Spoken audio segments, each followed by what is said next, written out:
তো বন্ধুসকল আজি আমি আলোচনা কৰিবলৈ গৈ আছোঁ সায়েন্স আৰু ইভিএছৰ মাইক্ৰ' অৰ্গানিজিম অৰ্থাৎ অণুজীৱ নামৰ টপিকটোৰ বিষয়ে আৰু য'ত মই আপোনালোকক 50টা এনেকুৱা MCQ আগবঢ়াম যিটো MCQ আপোনালোকৰ বাবে পেট এক্সামৰ কাৰণে সহায়ক হ'ব। তো বন্ধুসকল তেতিয়াহ'লে কুৱেশ্যন নম্বৰ 1 যদি আমি চাওঁ তেতিয়াহ'লে which of the following is not a microorganism নিম্নলিখিত কোনটো অণুজীৱ নহয় অণুজীৱ বা ক্ষুদ্ৰ জীৱ কোনটো নহয় বেক্টেৰিয়া ভাইৰাছ মাশৰুম প্ৰটোজোৱা তো ইয়াৰ কাৰেক্ট আনসাৰ হ'ব মাশৰুম কাৰণ যেহেতুকে কাঠফুলা আমাৰ অণুজীৱ নহয়।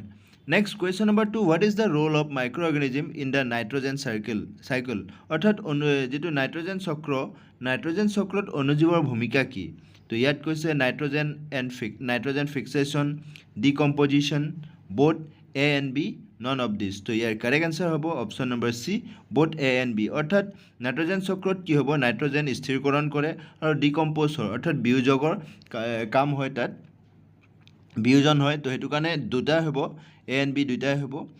Question number 3 which microorganism cause malaria অৰ্থাৎ মেলেৰিয়া সৃষ্টি কোনটো অণুজীৱই কৰে অৰ্থাৎ কোনটো অণুজীৱৰ দ্বাৰা মেলেৰিয়া সৃষ্টি হয় তো ইয়াৰ কাৰেক্ট আনসাৰ হ'ব option number C প্ৰটোজোৱা।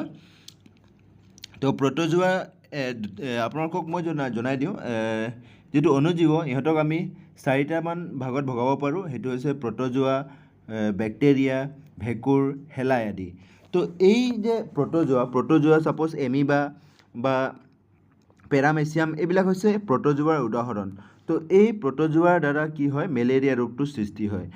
Question number 4 which of the following is a viral disease নিম্নলিখিত কোনটো এটা ভাইৰেল ৰোগ হয় তো ইয়াৰ কমন কোল্ড অৰ্থাৎ সাধাৰণ যেটো চৰ্দি এটো ভাইৰেল হয় ভাইৰেল ৰোগ বা ভাইৰেল ডিজিজ বুলি আমি ক'ব পাৰোঁ।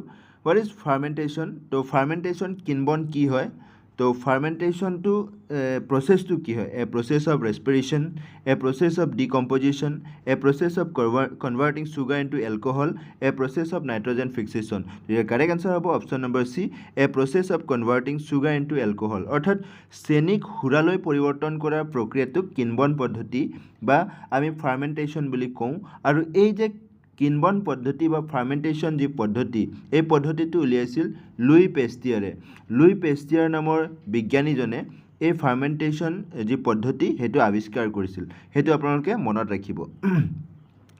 Question number 6 which microorganism is used in the preparation of bread অৰ্থাৎ পাউৰুটি প্ৰস্তুতিত কোনটো অণুজীৱ ব্যৱহাৰ কৰা হয় তো সেইটো ইজ নামৰ অণুজীৱই কি কৰে পাউৰুটিটোত যেটো আমাৰ আটা বা ময়দাৰ যি লদা হয় সেইটো ফুলোৱাত সহায় কৰে তো এইটো কাৰণে ইজ নামৰ অণুজীৱই পাউৰুটি প্ৰস্তুতকৰণত আমাক সহায় কৰে।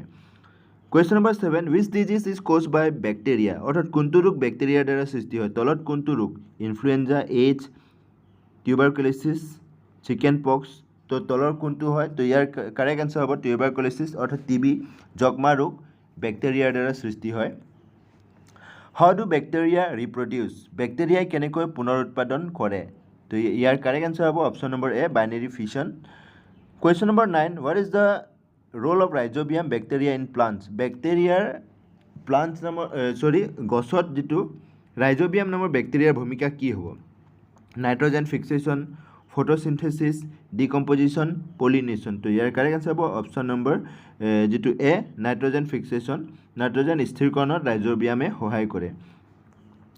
Next which of the following microorganism can be seen in the naked eye অৰ্থাৎ আমি খালী চকুৰে কোনটো অণুজীৱক মনিব পাৰোঁ বা দেখা পাওঁ তো ইয়াৰ কাৰেক্ট আনসাৰ হ'ব ফাংগি বা ফাংগাই যেটো আমি অসমীয়াত ভেকুৰ বুলি কওঁ। Next question number 11 what is the study of fungi called অৰ্থাৎ ভেকুৰ অধ্যয়নক কি বোলা হয় তো ইয়াৰ কাৰেক্ট আনসাৰ হ'ব মাইক'লজি। আৰু এটা কথা মই জনাই দিওঁ এই যে মাইক্ৰ' অৰ্গেনিজিমৰ বিষয়ে আমি শিকি আছোঁ বা মাইক্ৰ' অৰ্গেনিজিমৰ বিষয়ে আমি আলোচনা কৰি আছোঁ তো what is the study of micro' organism অৰ্থাৎ মাইক্ৰ' অৰ্গেনিজিমৰ অধ্যয়নক কি বোলা হয় যদি আহে তেতিয়াহ'লে সেইটো আপোনালোকে মনত ৰাখিব মাইক্ৰ'বায়'লজি বুলি কয়। মাইক্ৰ'বায়'লজি হৈছে মাইক্ৰ' অৰ্গেনিজিমৰ বিষয়ে অধ্যয়ন কৰা প্ৰক্ৰিয়া বা অধ্যয়ন কৰাটোক মাইক্ৰ'বায়'লজি বুলি কোৱা হয় সেইটো মনত ৰাখিব। তো ইয়াত ফাংগাইটোৰ অধ্যয়ন কৰিলে তাক মাইক'লজি বুলি কোৱা হয়।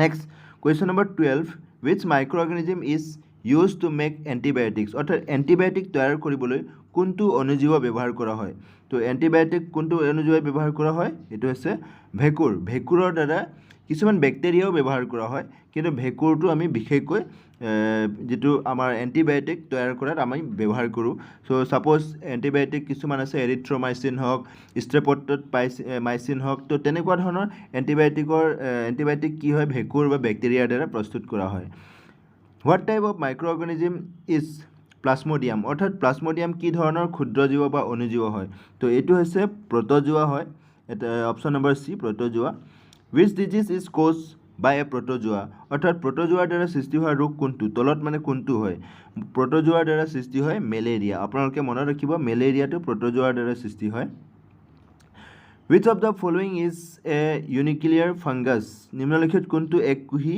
হেলাই হয় এককোষী হেলাই কোন হয় তো ইয়াত হ'ব ইজটো এককোষী হয় what is the function of antibiotics এণ্টিবায়'টিকৰ কাৰ্য কি to kill microorganisms to increase immunity, to provide nutrition, to promote growth. তো ইয়াৰ কাৰেক্ট আনসাৰ হ'ব ক্ষুদ্ৰজীৱক মাৰিবলৈ অৰ্থাৎ টু কিল মাইক্ৰ'অৰ্গানিজম অৰ্থাৎ যিমানবোৰ আমাৰ মাইক্ৰ'অৰ্গানিজম যিবোৰে আমাক ৰোগ সৃষ্টি কৰিবলৈ বা ৰোগ সৃষ্টি কৰাত সহায় কৰে সেই মাইক্ৰ'অৰ্গানিজমবিলাকক কি কৰে ধ্বংস কৰাত কাম কৰে এই এণ্টিবায়'টিকবিলাকে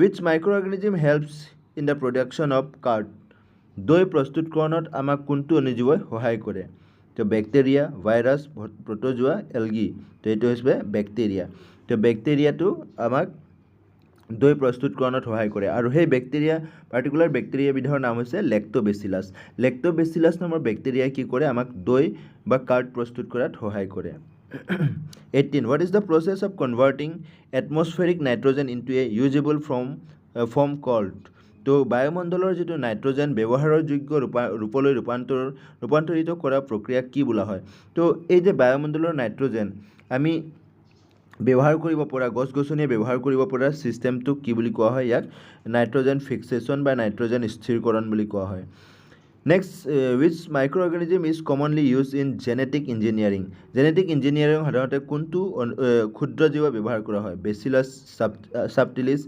এচেৰিচিয়া কলি আৰু ষ্টেফিলোকোকাছ অৰিয়েছ আৰু সেচাৰোমাইচিছ কেৰেভিচি ইয়াৰ কাৰেক্ট আনসাৰ হ'ব অপশ্যন নম্বৰ বি ইচেৰিচিয়া কলি question number 20 which microorganism causes the disease anthrax তো এই এনথ্ৰাক্স ৰোগটো কিন্তু মনত ৰাখিব মানুহ আৰু গৰুৰ হয় মানুহ আৰু গৰুৰ এনথ্ৰাক্স নামৰ ৰোগটো হয় আৰু এই এনথ্ৰাক্স ৰোগটো আমাৰ যেটো ৰবাৰ্ট কক নামৰ বৈজ্ঞানিকে এই এনথ্ৰাক্স ৰোগটো কি কৰিছিল সৃষ্টি কৰিছিল আৱিষ্কাৰ কৰিছিল বেক্টেৰিয়াটো অৰ্থাৎ এনথ্ৰাক্স ৰোগ সৃষ্টি কৰা যেটো বেক্টেৰিয়া সেই বেক্টেৰিয়াটোক আৱিষ্কাৰ কৰিছিল ৰবাৰ্ট ককে তো ইয়াৰ কাৰেক্ট আনসাৰ হ'ব বেক্টেৰিয়া কাৰণ এনথ্ৰাক্স ৰোগটো বেক্টেৰিয়াৰ দ্বাৰা হয় যেনেকৈ গৰু ছাগলী মহৰ কি হয় সবকা ৰোগ হয় তেনেকুৱা ধৰণৰ এই এনথ্ৰাক্স ৰোগ হয় এই এনথ্ৰাক্স ৰোগটো মানুহ আৰু গৰুৰ হয় আৰু এই এনথ্ৰাক্স ৰোগৰ যি বেক্টেৰিয়া সেই বেক্টেৰিয়া আৱিষ্কাৰ কৰিছিল ৰবাৰ্ট ককে মনত ৰাখিব question number 21 what are the viruses different from bacteria virus বেক্টেৰিয়াৰ পৰা কেনেকৈ বেলেগ তো ভাইৰাছবোৰ কিয় বেলেগ তো ভাইৰাছবোৰ পুনৰ উৎপাদন কৰিবলৈ পৰপুষ্টিৰ প্ৰয়োজন হয় অৰ্থাৎ virus need a host to reproduce অৰ্থাৎ ভাইৰাছবোৰ নিজাববীয়াকৈ বায়ুমণ্ডলত কি কৰিব নোৱাৰে তেওঁলোকে সৃষ্টি হ'ব নোৱাৰে বংশবৃদ্ধি কৰিব নোৱাৰে তেওঁলোকে তেওঁ এটা হোষ্টৰ প্ৰয়োজন অৰ্থাৎ কাৰোবাৰ দেহত প্ৰৱেশ কৰিব লাগিব কিবা এটা আশ্ৰয় থাকিব লাগিব তেতিয়াহে তেওঁলোকে ৰিপ্ৰডিউচ কৰিব পাৰে তো হেতু কাৰণে তেওঁলোক বাকি যিবোৰ বেক্টেৰিয়াৰ পৰা পৃথক হয় which microorganism is used to in the preparation of alcoholic beverage হুৰাজাতীয় পানীয় প্ৰস্তুতিৰ কোনটো ক্ষুদ্ৰজীৱ ব্যৱহাৰ কৰে অৰ্থাৎ চেনিৰ পৰা বা যিকোনো হুৰাজাতীয় এলকহলিক যিবিলাক বেভাৰেজ আছে এইবিলাক প্ৰস্তুত কৰোঁতে আমাক কোনটো অনুজীৱই ব্যৱহাৰ কৰা হয় তো এইটো হৈছে অপশ্যন নম্বৰ সি ইষ্টে আমাক ব্যৱহাৰ কৰে হোৱাট ইজ পেস্টুৰাইজেশ্যন অৰ্থাৎ পেস্টুৰাইজেশ্যন কি হয় তো pasteurization heating milk to kill harmful microorganism তো ইয়াৰ কাৰেক্ট আনসাৰ হ'ব অপশ্যন এ হ'ব heating milk to kill harmful microorganism গাখীৰক উষ্ণ কৰি ক্ষতিকাৰক ক্ষুদ্ৰজীৱক মৰা তো এই যে পেস্টুৰাইজেশ্যন এই পেস্টুৰাইজেশ্যন পদ্ধতিও লুই পেষ্টিয়াৰে আৱিষ্কাৰ কৰিছিল যাৰ নাম পেস্টুৰাইজেশ্যন হৈছে আৰু এই যে লুই পেষ্টেৰে আৱিষ্কাৰ কৰিছিল এইটো কি হয় পেস্টুৰাইজেশ্যনৰ প্ৰচেছটো কি হয় 15 পৰা 30 ছেকেণ্ডৰ কাৰণে প্ৰায় 70 ডিগ্ৰী চেলচিয়াছ পৰ্যন্ত গাখীৰক কি হয় উতলোৱা হয় গৰম কৰোৱা হয় আৰু লগে লগে তাক কি কৰা হয় আকৌ বৰফ ঠাণ্ডা কৰি পেলাই ঠাণ্ডা কৰোৱা হয় আৰু তেনে কৰাৰ ফলত কি হয় সেই যিটো গাখীৰ সেই গাখীৰটো কি হয় অনুজীৱ তাত বাহ ল'ব নোৱাৰে অনুজীৱ তাত সৃষ্টি হ'ব নোৱাৰে আৰু তেনেকুৱা এক্সাম্পল আমি যিটো আমুল তাজা আমি যেতিয়া দোকানত আমুল তাজা যে কিনি আছোঁ এই আমুল তাজাবোৰ কেনেকৈ প্ৰস্তুত কৰে এই প্ৰস্তুত কৰা পদ্ধতিটোৱে হৈছে পেস্টুৰাইজেশ্যন এই আমুল তাজা তেওঁলোকে কি কৰে প্ৰথমতে গৰম কৰে তাৰপিছত তেওঁলোকে ঠাণ্ডা কৰি পেলাই পেকেটিং কৰে তো এইটো পেস্টুৰাইজেশ্যন প্ৰক্ৰিয়াত তেওঁলোকে পেকেজিং কৰে আৰু সেইটো কাৰণে আমি গাখীৰ এই আমুল তাজা হওক বা অন্যান্য যিবিলাক পেকেটিং গাখীৰ আমি ডাইৰেক্ট পোনপটীয়াকৈ খাব পাৰোঁ কিয় অলৰেডি এইবিলাক উতলোৱা হৈছে চ' সেইটো কাৰণে এই পেস্টুৰাইজেশ্যন প্ৰক্ৰিয়াৰ দ্বাৰা এইবিলাক তাত তেওঁলোকে পেকেজিং কৰিছে আৰু তাত কোনো ধৰণৰ অনুজীৱ তাত সৃষ্টি হ'ব নোৱাৰে তো এইটো মনত ৰাখিব আপোনালোকে question number 24 which microorganism is responsible for bread rising পাউৰুটি ফুলাৰ বাবে কোনটো অনুজীৱ দায়ী এইটো ইষ্ট হয় ইষ্টৰ দ্বাৰা যিবোৰ পাউৰুটি ফুলি যায় হাউ ডু প্ৰটোজোৱা মুভ প্ৰটোজোৱাই কেনেকৈ গতি কৰে প্ৰটোজোৱা কেনেকৈ গতি কৰে তো এইটো হৈছে ইউজিং চিলিয়া ইউজিং ফ্লেগিলিয়া আৰু using pseudopodia all of the above তো উপৰোক্ত সকলো মনত ৰাখিব কুৱেশ্যনটো বহুত ইম্পৰ্টেণ্ট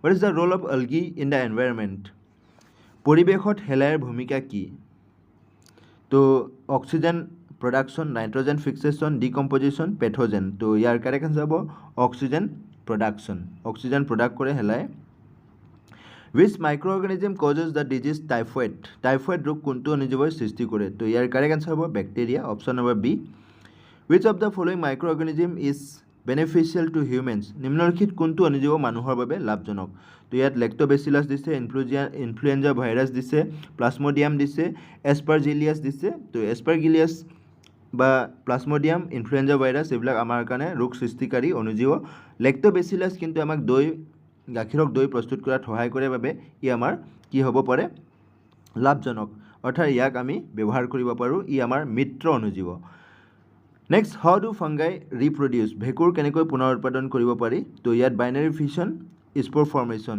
বা ফ্ৰেগমেণ্টেশ্যন তো ইয়াৰ কাৰেক্ট আনচাৰ হ'ব বোথ ডি বি চি উভয়ে এ বি চি উভয়ে গোটেইকেইটা এ বি চি তিনিটাই হ'ব এ বি চি তিনিটা ইয়াৰ কাৰেক্ট আনচাৰ হ'ব which microorganism is used in the production of cheese যে প্ৰস্তুত কৰা হয় সেইটো কোনটো ক্ষুদ্ৰজীৱ বা অনুজীৱৰ দ্বাৰা সৃষ্টি হয় তো ইয়াৰ কাৰেক্ট আনচাৰ হ'ব option number A bacteria what is the function of penicillin পেনিচিলিনৰ কাৰ্য কি it kills bacteria it kills virus it kills fungi it kills protozoa তো এইটো হ'ব ইট কিলছ বেক্টেৰিয়া এইটো বেক্টেৰিয়াক মাৰে অৰ্থাৎ মনত ৰাখিব পেনিচিলিনে বেক্টেৰিয়াক কি কৰে ধ্বংস কৰে আৰু এই পেনিচিলিনটো আৱিষ্কাৰ কৰিছিল আলেকজেণ্ডাৰ ফ্লেমিঙে মনত ৰাখিব পেনিচিলিন আৱিষ্কাৰ কৰিছে আলেকজেণ্ডাৰ ফ্লেমিং তো এইবিলাক কুৱেশ্যন মই ইয়াত ইনক্লুড কৰা নাই আপোনালোকে মনত ৰাখিব এইবিলাক এক্সামত আহিব পাৰে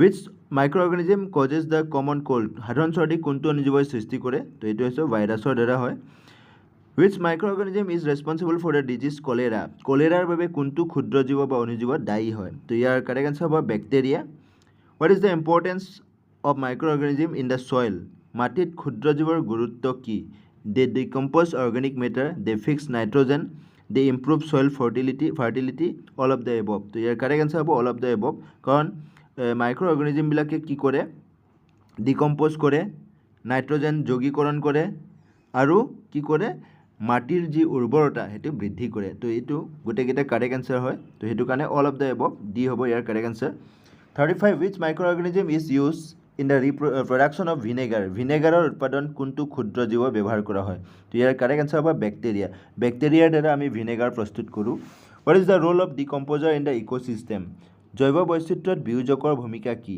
তো বিয়োজকে কি কৰে they decompose the dead organism অৰ্থাৎ যিবোৰ মৰি যোৱা ডিকে যিবিলাক মাইক্ৰ'অৰ্গেনিজম আছে সেইবোৰক কি কৰে ডিকম্প'জ কৰে বিয়োজন কৰে আৰু সেইটোৱে হৈছে বিয়োজকৰ ভূমিকা সিহঁতে মৃত জীৱসমূহক ক্ষয় কৰে অৰ্থাৎ বিয়োজন কৰে 37 which of the following is an antibiotic তলত কোনটো এণ্টিবায়'টিক হয় ইনসুলিন, পেনিসিলিন, হিমোগ্লোবিন, গ্লুকোজ। তো ইয়াৰ কাৰেক্ট আনসাৰ হ'ব option number B penicillin. Penicillin এক প্ৰকাৰৰ এণ্টিবায়'টিক হয় আৰু ইয়ে বেক্টেৰিয়াক ধ্বংস কৰে। 38 how are algae useful to aquatic life? হেলাই কেনেকৈ জলজ জীৱনলৈ উপকাৰী? তো হেলাইটো কি কৰে? They provide oxygen, they provide food, they maintain water equality, all of the above. ইয়াৰ কাৰেক্ট আনসাৰ হ'ব all of the above, D হ'ব। What is pathogen? ফিটাপেলু কি হয়? ফিটাপেলুৱে কি কৰে? এ টাইপছ অফ ভাইৰাছ হয়, a disease causing microorganism, a type of bacteria, a type of protozoa. তো এইটো হ'ব a disease causing microorganism, অৰ্থাৎ ৰোগ সৃষ্টিকাৰী অনুজীৱ হয়। Which of the following is a method of food preservation? খাদ্য সংৰক্ষণ কৰাৰ পদ্ধতি এটা পদ্ধতি কি? তলত কোনবিলাক খাদ্য সংৰক্ষণ কৰাৰ পদ্ধতি হয়? পেস্টুৰাইজেশ্যন, ৰেফ্ৰিজাৰেশ্যন বা Canning, all of the above. তো ইয়াৰ কাৰেক্ট আনসাৰ হ'ব option number D all of the above. ওপৰত তিনিওটাই খাদ্য সংৰক্ষণ বা ফুড প্ৰিজাৰ্ভেশ্যন কৰাৰ এটা পদ্ধতি হয়। Which microorganism is involved in the process of nitrogen fixation? Nitrogen স্থিৰীকৰণৰ প্ৰক্ৰিয়াত কোনটো ক্ষুদ্ৰ জীৱই জড়িত? ইয়াৰ কাৰেক্ট আনসাৰ হ'ব ৰাইজোবিয়াম। ৰাইজোবিয়ামে কি কৰে? নাইট্ৰজেন যিটো যৌগীকৰণ বা নাইট্ৰজেন চাৰ্কুলত সহায় কৰে ই। আৰু এই ৰাইজোবিয়াম বিশেষকৈ এই মাহজাতীয় শস্যৰ শিপাৰ টেমুনাবিলাকত পোৱা যায়। আৰু এই ৰাইজোবিয়ামটো তেওঁলোকে কি কৰে? পোনপটীয়াকৈ বায়ুমণ্ডলৰ পৰা নাইট্ৰজেন গ্ৰহণ কৰে আৰু সেই নাইট্ৰজেনটো গছ গছনি বা প্লাণ্টছবিলাকক তেওঁলোকে প্ৰভাইড কৰিব পাৰে। What is the role of micro' organism in the carbon circle? Carbon চক্ৰত ক্ষুদ্ৰ জীৱৰ ভূমিকা কি হয়? তো ইয়াৰ কাৰেক্ট আনসাৰ হ'ব অল অফ দ্য এবভ, অৰ্থাৎ ডিকম্প'জ কৰে অৰ্গেনিক মেটাৰক, দে ৰিলিজ কাৰ্বন ডাই অক্সাইড, অৰ্থাৎ কাৰ্বন ডাই অক্সাইড ৰিলিজ কৰে, দে কনভাৰ্ট কাৰ্বন ডাই অক্সাইড ইনটু অৰ্গেনিক মেটাৰ। তো এইটো ইয়াৰ উপৰোক্ত সকলো হ'ব ইয়াৰ correct answer. Which microorganism is used in the production of insulin? ইনচুলিনৰ উৎপাদনত কোনটো ক্ষুদ্ৰ জীৱ ব্যৱহাৰ কৰা হয়? Bacteria, virus, algae, fungus. ইয়াৰ কাৰেক্ট আনসাৰ হ'ব option number A bacteria. 44 How do microorganisms helps in cleaning the environment? ক্ষুদ্ৰ জীৱই পৰিৱেশ পৰিষ্কাৰ কৰিবলৈ কেনেকৈ সহায় কৰে? By decomposing organic waste, by producing oxygen, by fixing nitrogen, by pollinating flowers. তো ইয়াৰ কাৰেক্ট আনসাৰ হ'ব অপশ্যন নম্বৰ এ বাই ডিকম্প'জিং অৰ্গেনিক ৱেষ্ট। তো অৰ্গেনিক ৱেষ্টসমূহ কি কৰে? তেওঁলোকে ডিকম্প'জ কৰে, যাৰ ফলত পৰিৱেশ কি কৰে? পৰিষ্কাৰ হয়। 45 Which microorganism is used in the preparation of idli and dosa batter? Idli dosa পিঠাৰ প্ৰস্তুতিত কোনটো ক্ষুদ্ৰ জীৱ ব্যৱহাৰ কৰা হয়? Bacteria, virus, is, Algi. Year correct answer হ'ব বেক্টেৰিয়া। ইয়াৰ কাৰেক্ট আনসাৰ হ'ব বেক্টেৰিয়া। বেক্টেৰিয়াৰ দ্বাৰা আমি ইডলি ডোচাবোৰ প্ৰস্তুত কৰোঁ, অৰ্থাৎ ইয়াক বেক্টেৰিয়াই আমাক সহায় কৰে। Next, which disease is cause by a virus? কোনটো ৰোগ ভাইৰাছৰ দ্বাৰা সৃষ্টি হয়? তলত দিছে টিউবাৰকুলোচিছ, কলেৰা, ইনফ্লুৱেঞ্জা, টাইফয়েড। ইয়াৰ কাৰেক্ট আনসাৰ হ'ব option number C influenza. Next 47 what is the main component of the cell wall of fungi? ভেঁকুৰ কোভিত্তিক মুখ্য উপাদান কি? চেলুলজ, চিটিন, ডগলিকেন, লিগনিন। তো ইয়াৰ কাৰেক্ট আনসাৰ হ'ব chitin, option number B. 48 Which microorganism is used in the production of bread and beer? পাউৰুটি আৰু বিয়েৰৰ উৎপাদনত কোনটো ক্ষুদ্ৰ জীৱ ব্যৱহাৰ কৰা হয়? তো এইটো বেক্টেৰিয়া, ভাইৰাছ, ইজ, আলগি। তো ইজ হ'ব ইয়াৰ correct answer. How do microorganisms affect food? ক্ষুদ্ৰ জীৱই খাদ্যত কেনেকৈ প্ৰভাৱ পেলায়? They cause spoilage, they ferment food, they can cause food borne disease, all of the above. তো ইয়াৰ কাৰেক্ট আনসাৰ হ'ব option number D all of the above, কাৰণ ফুডবিলাকে স্পইল কৰে আৰু ফাৰ্মেণ্ট কৰে আৰু সেইবিলাক কি হয়? ডিজিজ সৃষ্টি কৰে তাত। Next question number 50 who discovered the penicillin? Penicillin কোনে আৱিষ্কাৰ কৰিছিল? লুইচ পেষ্টিয়াৰ, আলেকজাণ্ডাৰ ফ্লেমিং, ৰবাৰ্ট কক, এডৱাৰ্ড জেনাৰ। তো ইয়াৰ কাৰেক্ট আনসাৰ হ'ব আলেকজাণ্ডাৰ ফ্লেমিং। তো লুই পেষ্টিয়াৰে যিহেতুকে কিনবন পদ্ধতি অৰ্থাৎ ফাৰ্মেণ্টেশ্যন আৰু পেষ্টুৰাইজেশ্যন আৱিষ্কাৰ কৰিছিল লুই পেষ্টিয়াৰে। আনহাতে পেনিচিলিন নামৰ যি প্ৰতিষেধক চিটা সেইটো আৱিষ্কাৰ কৰিছিল আলেকজাণ্ডাৰ ফ্লেমিঙে। আনহাতে ৰবাৰ্ট ককে এনথ্ৰাক্স নামৰ যি ৰোগ সেই ৰোগ সৃষ্টি কৰা যি বেক্টেৰিয়া সেই বেক্টেৰিয়াক আৱিষ্কাৰ কৰিছিল আনহাতে এডৱাৰ্ড জেনাৰে বসন্তৰ বাবে যি প্ৰতিষেধক চিটা বসন্ত ৰোগ যিটো বসন্ত ৰোগৰ বাবে যি চিটা সেই চিটা এডৱাৰ্ড জেনাৰে আৱিষ্কাৰ কৰিছিল তো ইয়াৰ কাৰেক্ট আনসাৰ এইটো কাৰণে বি হ'ব কাৰণ পেনিচিলিন বি আলেকজাণ্ডাৰ ফ্লেমিঙে আৱিষ্কাৰ কৰিছিল তো বন্ধুসকল আশা কৰিছোঁ আপোনালোকক এই ভিডিঅ'টিয়ে সহায় কৰিছে ভিডিঅ'টি শেষলৈকে চোৱাৰ বাবে আপোনাক অশেষ ধন্যবাদ জয় আহোম